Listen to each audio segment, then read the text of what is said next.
There are actually a few reasons why I didn't want to film this video.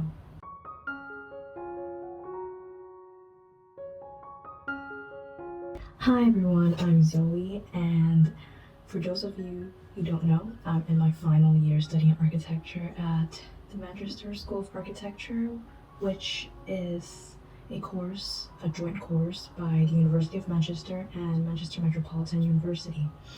And time really does fly because I just feel like I've just entered university for like a few months. It feels like I'm still in my first year, but now I'm already in my final year.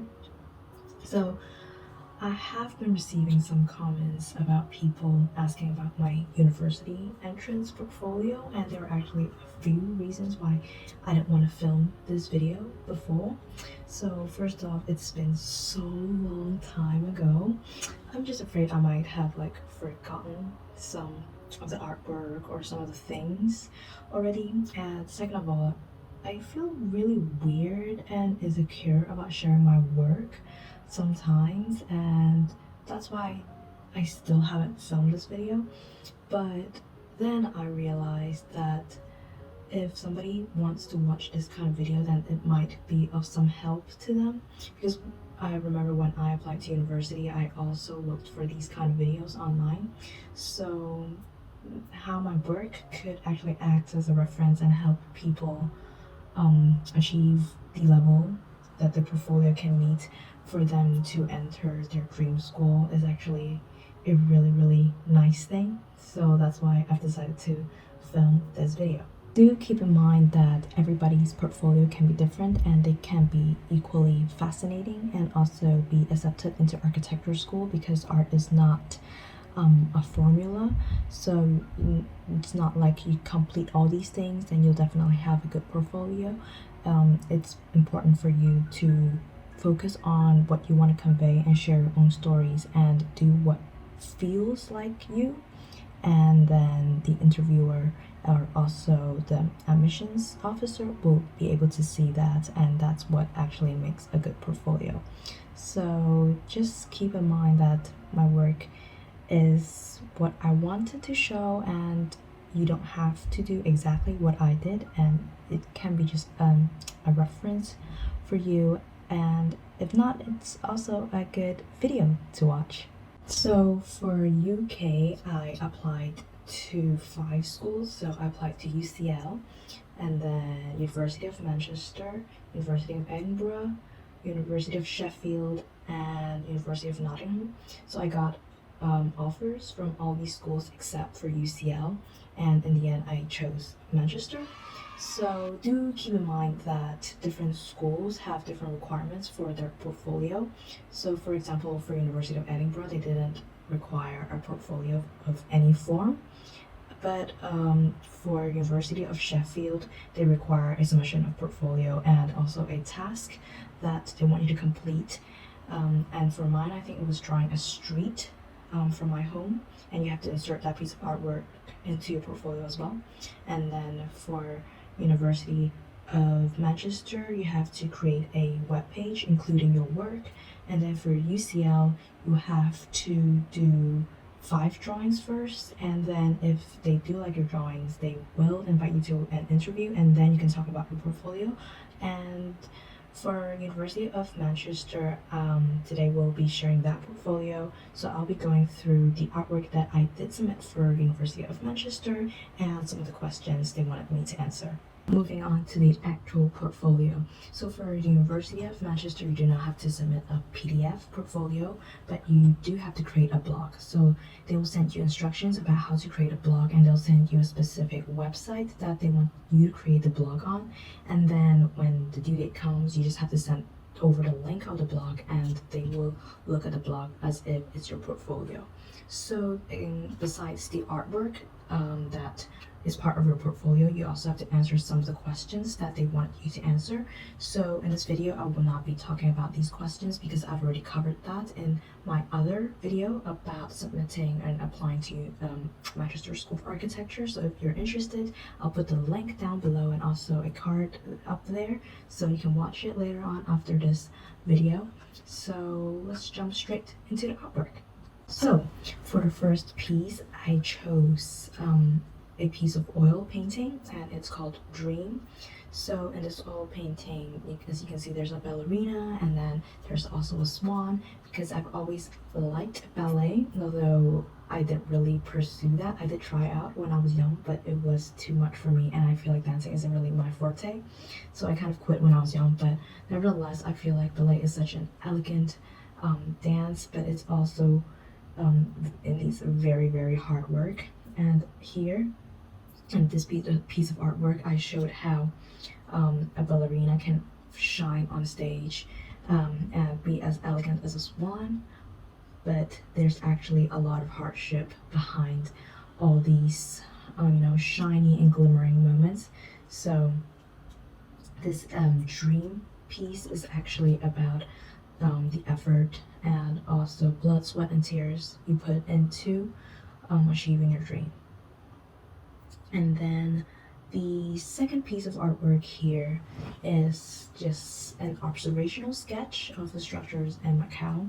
So it's actually a pencil sketch, or like charcoal pencil-ish kind of sketch. So this is not like a themed art piece of artwork. It's more like a piece of artwork to show that I have good drawing skills and I can draw things to scale, and then I could highlight the shadows and also the light, and then also I can show the interviewers that I can actually highlight some of the architectural styles of the place I live in. So I lived in Macau, and this is actually a piece of artwork that I did of the Macau post office, and it's actually a very distinctive Portuguese architectural style, as Macau was once a colony of Portugal. So I highlighted this to show that besides art techniques, I also have architectural skills combined in my artwork to show that I am actually a good architecture student. So for the third piece of artwork, it's another piece of observational drawing. For this one is done by oil pastel, and I used some of the oil painting drawing utensils as my model. And as you can see, there is a lot of colors here, and although it looks like a jumble of a mix of different colors that looks like a really big mess, I'm able to portray that there is distinct colors and there is order in all these chaotic colors when I draw, and show that I have the skill set to show that I'm actually good at a variety of media. So for the first piece of artwork, I used oil painting, and the second piece of artwork, I used pencil sketches, and the third piece of artwork, I used oil pastel. And then the fourth piece of artwork I did is called Toxic, and this is another piece of pencil drawing I did. And this piece is actually a themed piece. So this piece actually aims to criticize how gambling and prostitution will slowly kill a place, economy, or future, as its growth is based on the bad habits of people. So here I paid extra attention to the casino chips and also the shadows of the breast to bring out the contrast. The scales on the snake were also drawn with large light and shadow comparison to show details of each scale. So this is a piece of artwork I did for my art submission at school. So I didn't actually take art as a subject back at school because we don't really have that at my school, but we do have art classes, and there are some pieces of artwork that we have to submit from time to time in order to pass art. So this is a piece that I did for schoolwork, and I actually really liked it, and that's why I actually put it in my portfolio. The best part I liked about this drawing is the toxic tattoo under the breasts, and the location of this tattoo is actually inspired by Rihanna's tattoo, so I really like this part. And then the fifth piece of artwork is actually a 3D model that I did, so I don't really have any prior modeling skills.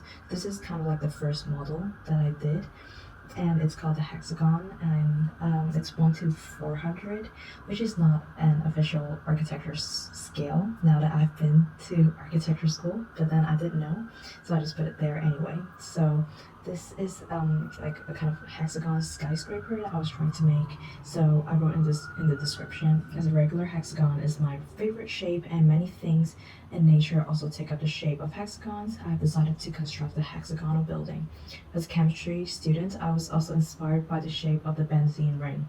Therefore, I've decided to imitate the benzene ring and cut a hexagon in the middle of each hexagon so as to let light get to every floor of the building. To be environmentally friendly, I've also carved large windows to maximize light yield.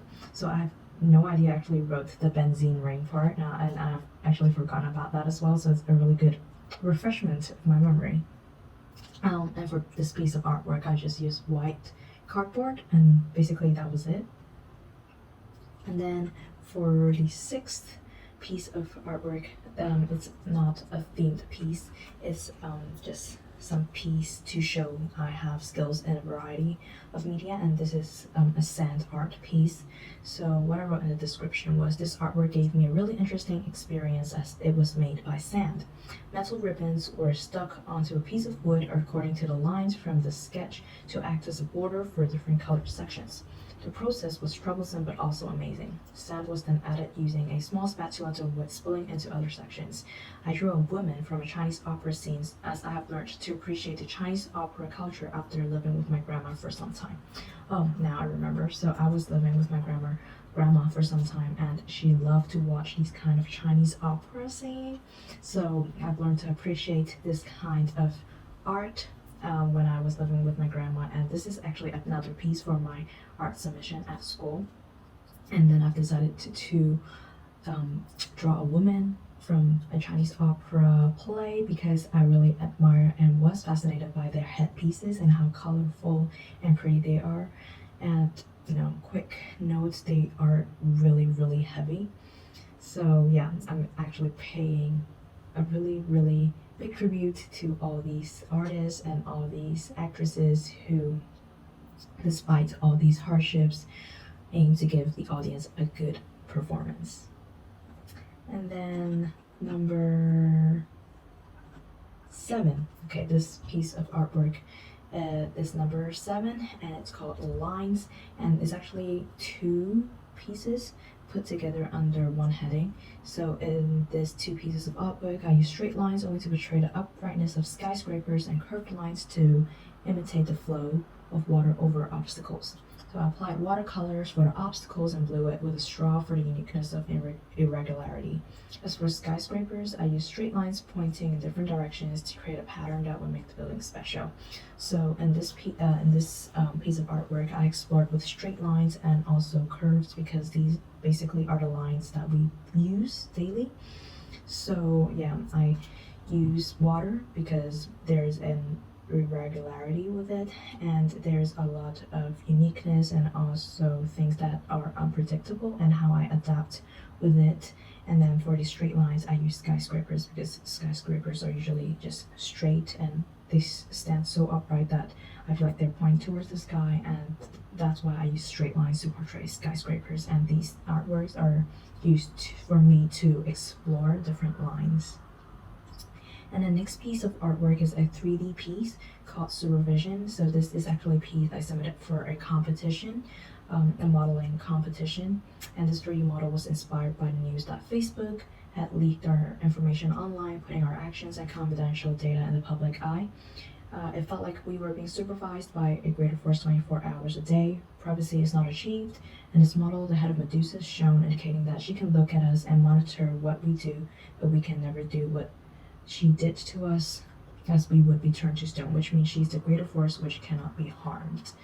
I have no idea I actually wrote this. It's been so long, but looking back at this piece, I remembered I used a lot of time because I used real shards of mirror, so it's actually pretty dangerous, and me and my partner could get the risk of like getting cut, but then it was a really nice piece, especially if you observe it in dim lighting because of the reflection of the broken pieces of mirror, and I really like this piece a lot, and that's why I put it in my portfolio in the end.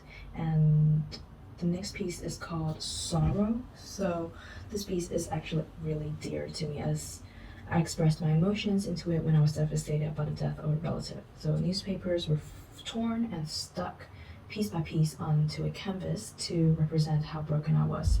So newspaper was used to indicate how the fun-filled social media could no longer entertain me at that time.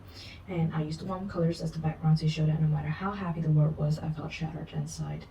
And I was gray and dull. So for this one, I used a mix of acrylic. So for the girl painting, I used acrylic. And then for the newspaper, it was just newspaper. So I just stuck it on there with glue and just layered it on top of one another. And as you can see from all these different art pieces, I tried to use many different kinds of media to show that I have that kind of versatility. And then next is a piece of acrylic artwork, and it's called Macau in acrylic. And this painting is actually a painting for a competition that I joined back in high school, and it's basically a sketching competition, a drawing competition of a specific area in Macau, and I really like the color contrasts, and that's why I put it here in the end in my portfolio. So what I wrote in the description was, this drawing aims to express Macau using primary colors and a few of Macau's famous structures as icons. I wanted to show Macau as this vibrant, radiant city which provides opportunities to all people. I chose yellow for the middle as it is the brightest color of the three, which resonates with my idea for this piece of artwork. And there's actually another reason why I put yellow in the middle. It's because my favorite color is yellow, and that's why it will always be in the middle, because it's the color closest to my heart. Okay, so for the last piece of artwork that I used for the submission, digital portfolio submission, is a piece of artwork I did for my art class, and it's a piece of artwork I have drawn using markers, and it is a piece of artwork that is inspired by pop art. So I drew this when I was a Form 2 student. I remember being obsessed with Audrey Hepburn, as she had been epitome of fashion and beauty some time ago. So adopting the style from pop art, I combined her into my Macau themed artwork, as her fashion style also influenced Macau in some way. I conducted this drawing with markers and a black fine liner. As I wanted to try different techniques, I drew Audrey using dots except for her hair. So for all the drawings behind Audrey, it was all done with markers, and Audrey is actually done with dots, like the shadows beneath her face and everything else. I actually tried to use the dotting technique instead of just, hatching in general. So there we have it. That is the portfolio I submitted for the University of Manchester, and I received an offer around a few weeks later, which I was really happy about.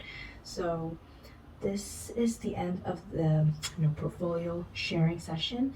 I actually did another portfolio when I was applying to Hong Kong, which I also received an offer from, but I will be sharing this in this video.